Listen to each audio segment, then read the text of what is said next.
Hello, welcome to TCC 101. This is July 20th, as you saw on the opening screen. You're going to notice things are looking a little bit different in terms of what Jack and I are doing today, because we're going to be a little bit more technologically involved, and because we are dealing with kind of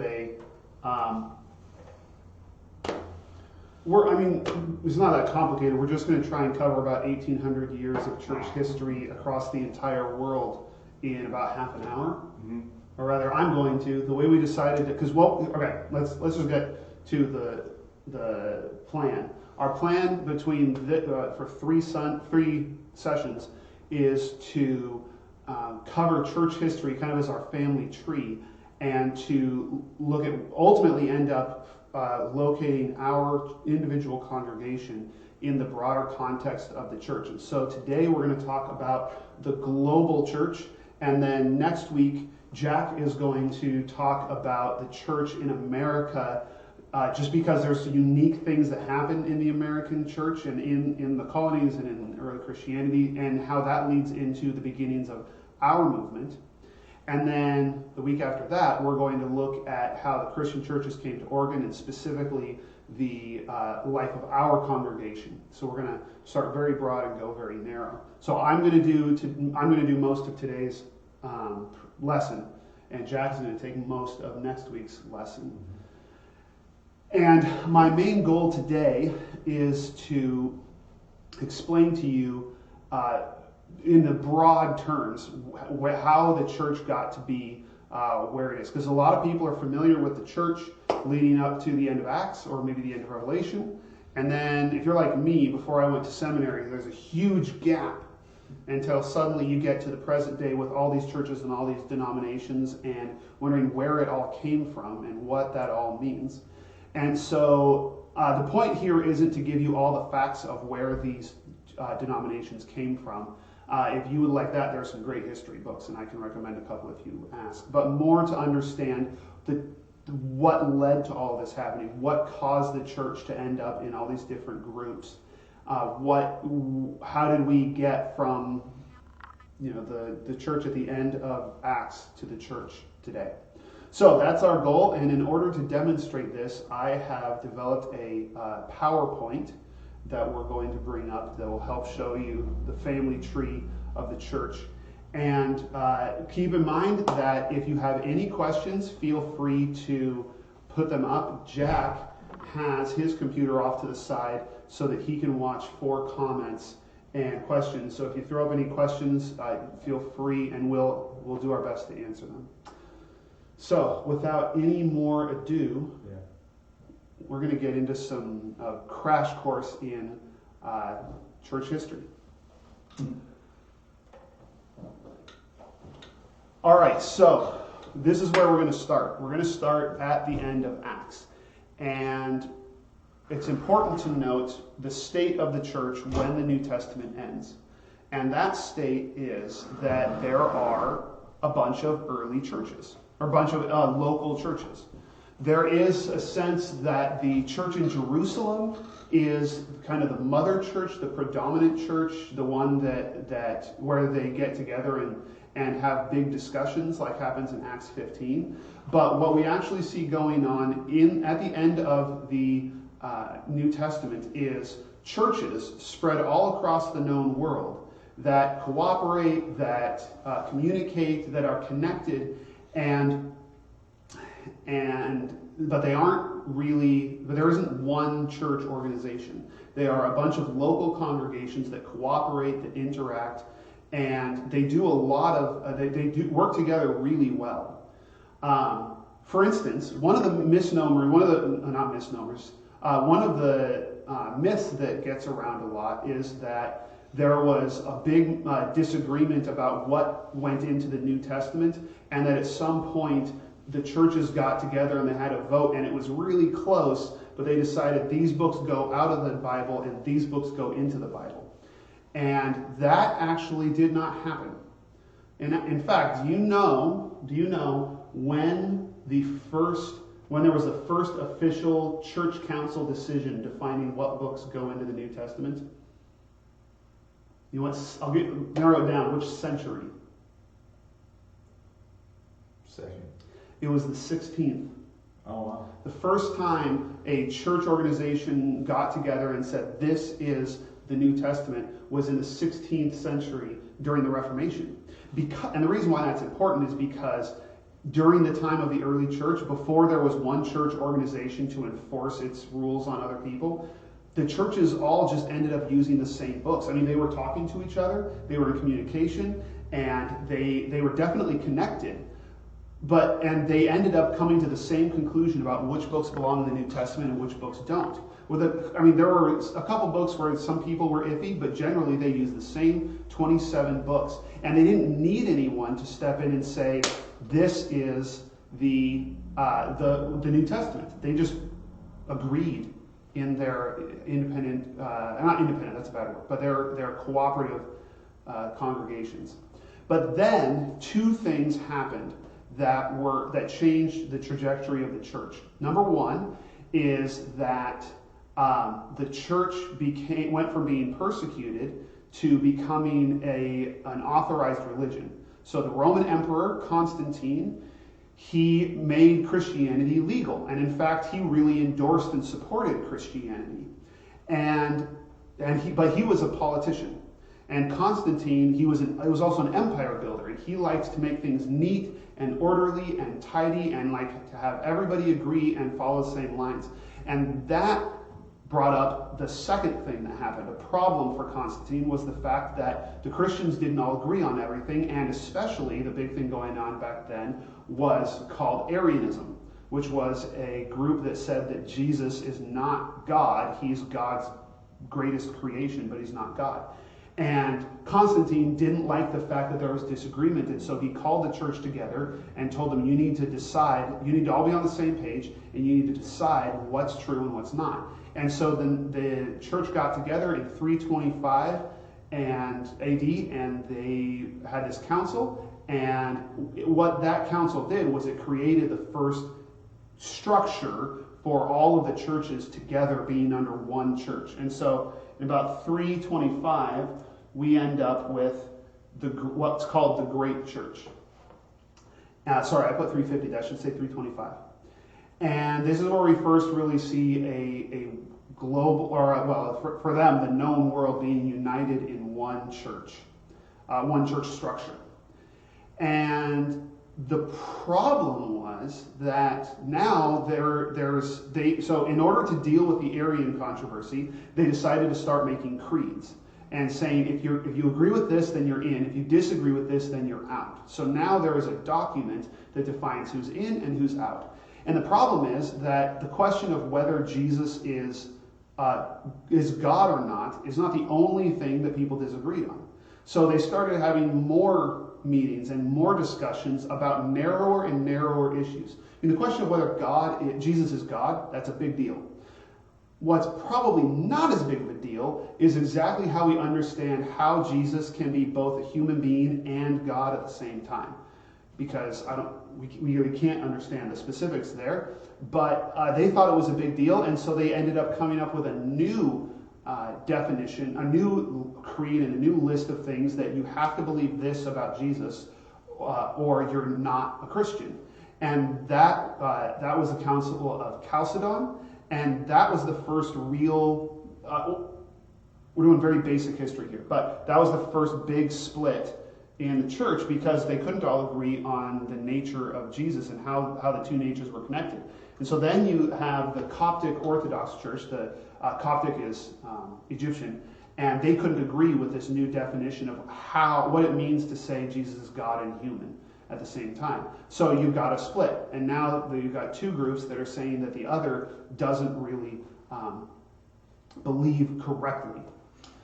But this, as this idea of a church that is united by doctrine and by documents and by structure develops, it has a hard time dealing with cultural changes. Because what happens is the Roman Empire gets split into two empires, the East and the West, and they develop very unique cultures, and the churches developed in unique ways. So you ended up with an Eastern church that spoke mainly Greek, and you ended up with a Western church that spoke mainly Latin, which is what the Romans spoke.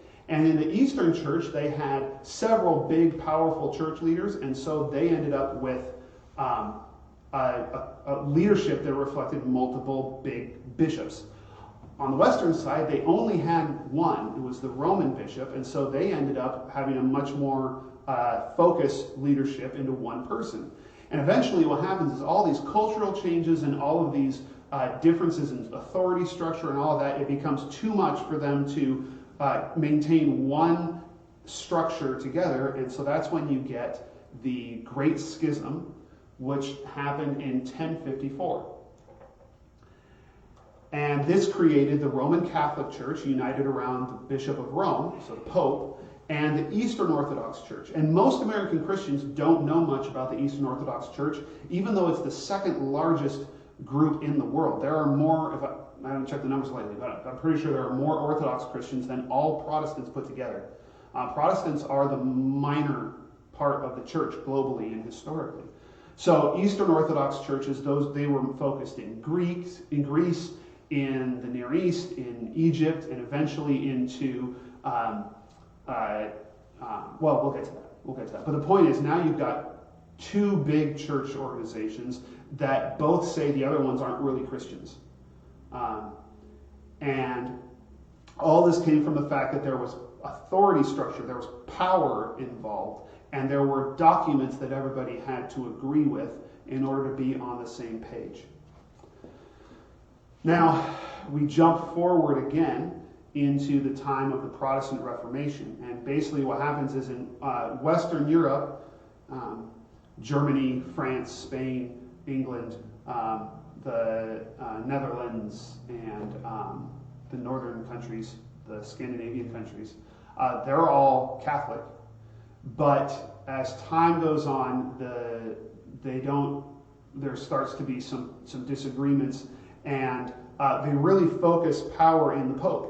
And so everybody has to follow the Pope, but the popes do some pretty unchristian things, and they end up supporting some really unchristian positions that even the Catholics didn't really like, but their theology said that the Pope needs to be the one in charge, and we need to agree with the Pope. And so eventually, a guy named Martin Luther pins a note on a door that says, "Hang on a minute," and that ignites this huge controversy that was bubbling under the surface because, again, all this authority, the mixing of authority structure made it so you were expected to obey the Pope. And you were expected to, what made the church was that you obeyed the right people. If you didn't obey the right people, you weren't part of the church. And so then these groups started to say, hey, but we don't agree with these authorities. We don't agree with what the Pope is saying, or we don't agree with the way these bishops are behaving. And finally, the pressure just blew, and you ended up with all these different groups breaking off from the Catholic Church.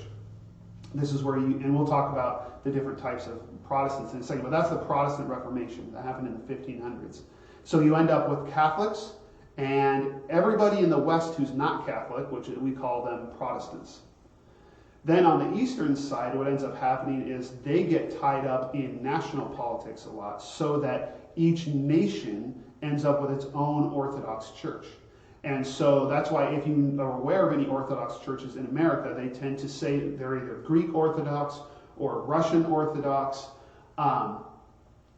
They're tied with different countries from Eastern Europe. And that's because the Orthodox Church ended up tied up in political authorities, and so they followed those political divisions as they happened.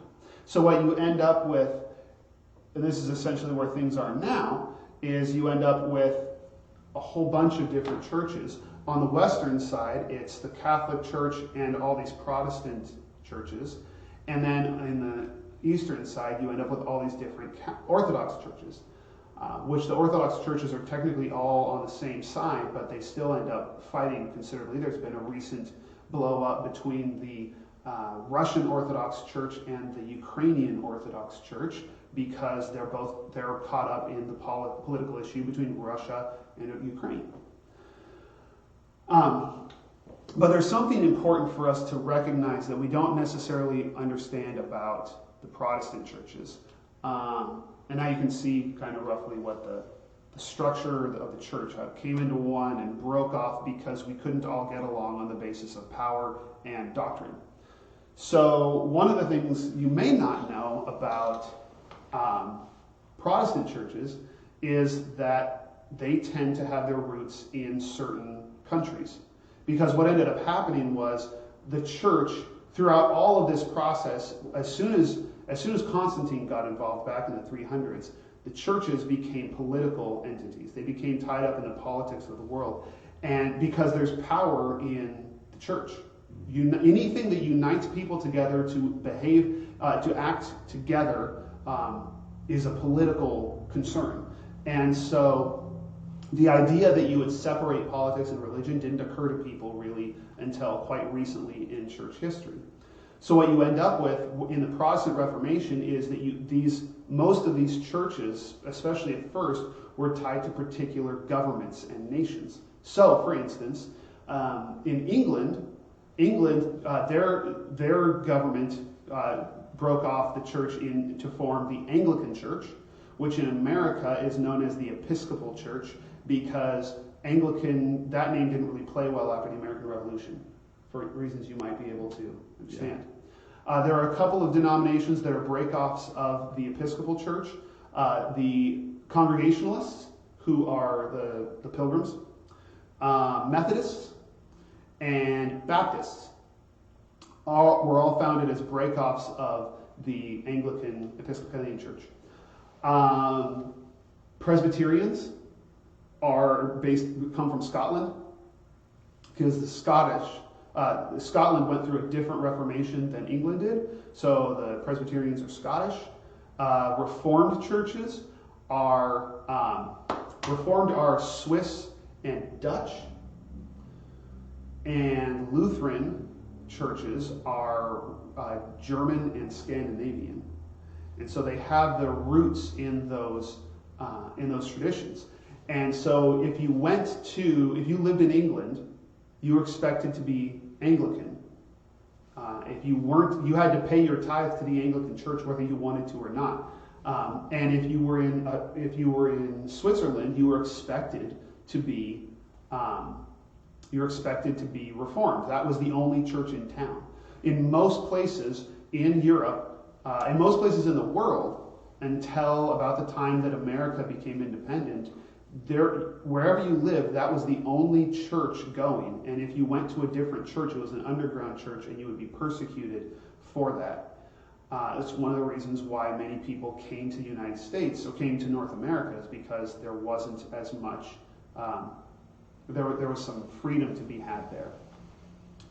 And that's something that we in America, after 200 plus years of independence, and Jack's going to talk about this next week, we're really disconnected from that mentality. We are very used to living in a place where you have this smorgasbord of churches. If you don't like this theology, you can go to that theology. If you don't like that theology, you can go to that theology.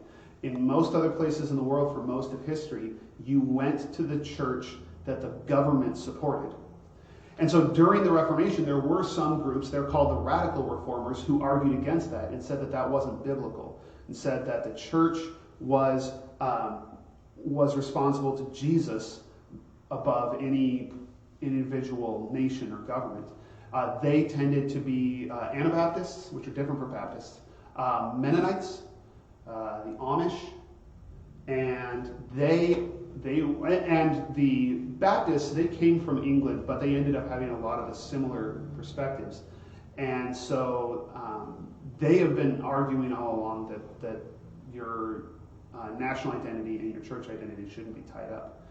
But what that means is that, and this is where we kind of want to segue to connect to next week, is that when people started settling in America, it was a whole new world in multiple ways. One of those ways is the fact that there wasn't this one established church. Each colony might have an established church, but there wasn't as much power structure. And even in those colonies, there was more possibility for people to not participate in that government's church. In fact, the only place, I'm pretty sure, the only place in the British Empire you could legally be a Catholic in the 1600s was the colony of Maryland, which is named Maryland because it was founded as a Catholic colony. In the southern states, they tended to be Anglican, and the northern states tended to be Congregationalist. And eventually, as we get into American history, the United States, they abolish established churches.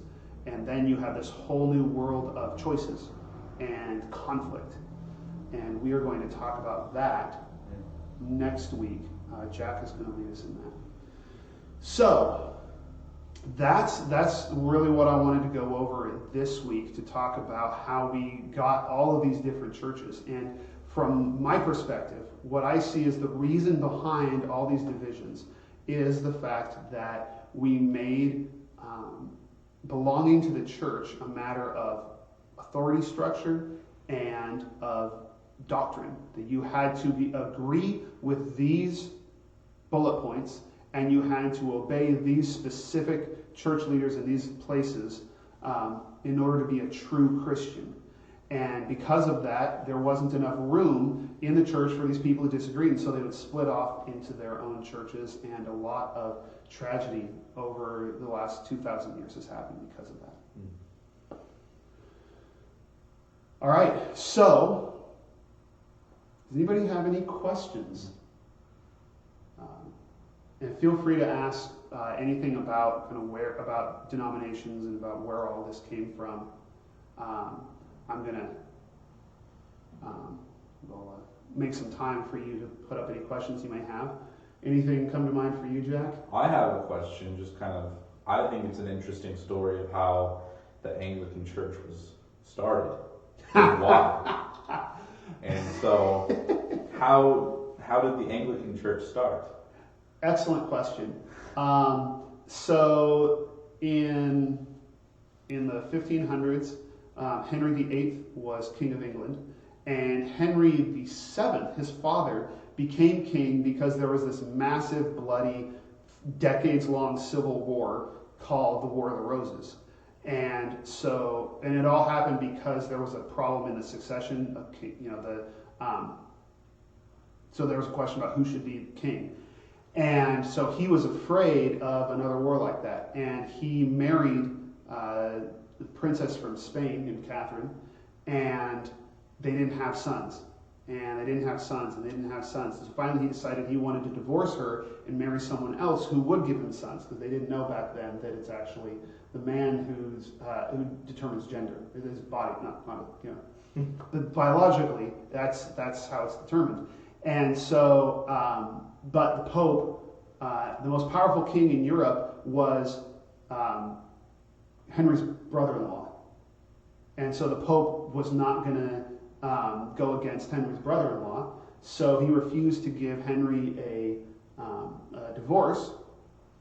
And there were a whole bunch of people in England who had heard about the Reformation going on in Switzerland and Germany, and they kind of whispered in his ear, hey, you don't have to obey the Pope.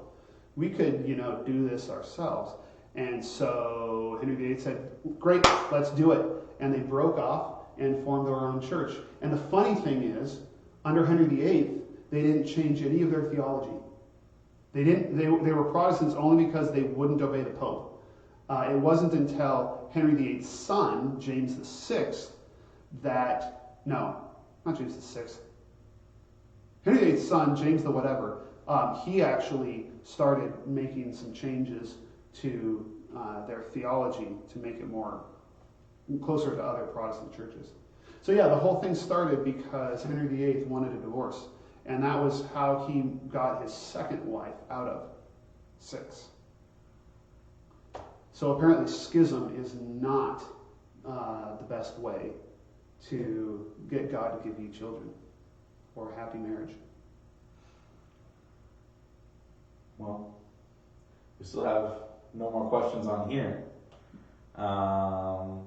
What about the term Christian? Because you've said that in terms of Christians this, Christians that, in terms of church history. But also we see that there's the Catholic Church and the Orthodox churches and Christians doesn't really come up in those names. So where do we get the term Christians from? Oh, good question. The term Christian, all of these churches claim that name. They all use it. They all call themselves Christians.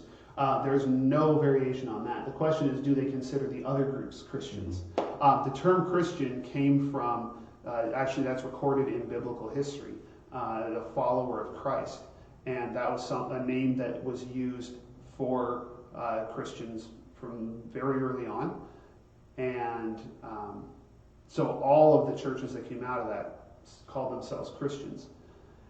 And it's, some of the Roman Catholic Church, I feel like that's fairly recent, or that's what Protestants call it, and what we call it now in this time period when there's so many churches. But Catholics would just call it the church.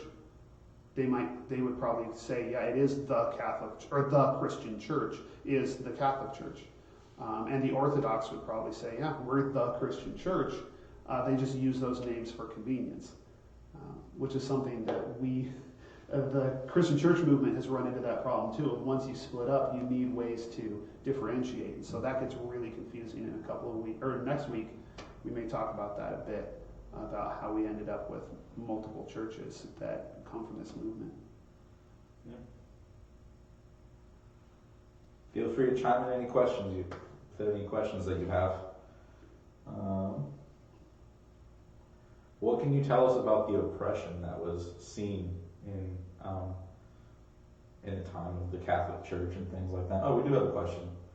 So it says, so do churches like ours now call themselves Christian churches in order to adopt their own doctrine?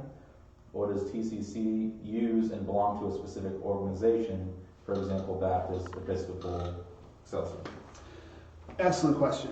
So we call ourselves a Christian church basically because our goal, and the goal of, we do belong to a movement, but the goal is to get back to that original structure that you saw on that first PowerPoint. Because you'll notice the way it began was with these different congregations that cooperated but didn't have a power structure over them. And that's one of the problems, was the idea that everybody had to obey some central leadership, and that's not how we find the church operating in the New Testament. And so the Christian churches, we're a tradition that is trying to recover that structure. And so what that means is we're not a denomination in the sense of having central authority or something like that. We are a non-denominational, completely independent in terms of authority church. No one can tell us what to do. No one can tell us what to believe. But we're part of a movement that's working towards that ideal of what the New Testament church looked like. And so the Oregon Christian Convention, which is next door, is part of that movement. It is supported by Christian churches around the Northwest. But it is independent. It's not part of a denomination. Turner Retirement Homes is the same thing, where it is connected with this movement of churches and is supported by a lot of other churches that call themselves Christian churches. But when we say, on our best days, when we say we're Christian churches, we're not saying we're the Christians, they're not the Christians. We're saying that we want to go back to when the common ground that all Christians have. And so we're only going to try to be Christian. We're not going to try to be one of these other branches. So that's who we're trying to be. Well, I have another question. Okay. My question is, in terms of the word Catholic, Mm-hmm. right? Because we'll see the Roman Catholic Church, and that feels like not that they're like we should shun them or anything, but it feels like a separate church. Mm-hmm. But sometimes when I'm reading literature from our movement in terms of the Christian churches, the word Catholic will come up. Mm-hmm. Why is that? So the word Catholic, it's kind of like the word Catholic and Orthodox are, they're words that should apply to all of us, actually. Catholic means universal. So it's if you've said the creed, if you've been in a church that says the creed and they say, we believe in one holy Catholic apostolic church, That word Catholic, it doesn't mean the Roman Catholic Church, it means the universal church, the worldwide church, that single body of all of God's believers. And we believe in a Catholic church in that sense too. What we don't believe is that the Roman church is the universal church. And that's what that name is meant to claim. When they say we are the Roman Catholic Church, they're saying that the Roman church is the universal church. We would disagree on that point. It's just like Orthodox technically means right beliefs or right worship. And so when they say we are the Eastern Orthodox Church, they're really saying on some level the Eastern Church is the one that believes right or worships right. And we should all want to believe right and worship right, but we want to be Orthodox in that sense. But we would disagree that being Orthodox is defined by doing things the way the Eastern Church does it. So what they've done is they've taken words that should be true of all Christians, that should be the goal of all Christians, and they basically claim them for themselves. And so I had one of the retired pastors who attends here said something to the effect of, we're Catholic too, we're just not Roman Catholic. And I think that's, I also know another pastor friend of mine whose professor told him, he defined our movement as free church Catholic, meaning we believe in the one universal church, but we also believe in a free church structure, which is what you saw in that slide. Yep. All right, I'll give you one more chance to throw up a question. Otherwise, if you watch this afterward and you have more questions, feel free to comment on them, and we'll do our best to follow up and answer them for you. Do you have any other questions that come to mind? I mean, just kind of a pointed question, kind of discuss some of the results that happened in terms of what type of oppression did we see in terms of the Catholic Church and during around the 1500s, 1600s, because there was a lot of oppression and there was a lot of secrets and taking advantage of churchgoers and people that couldn't read certain languages. Yes.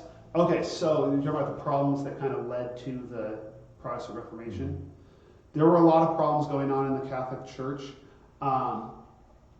One of the problems was that they were, the main problem I think was that they were caught up in power structures.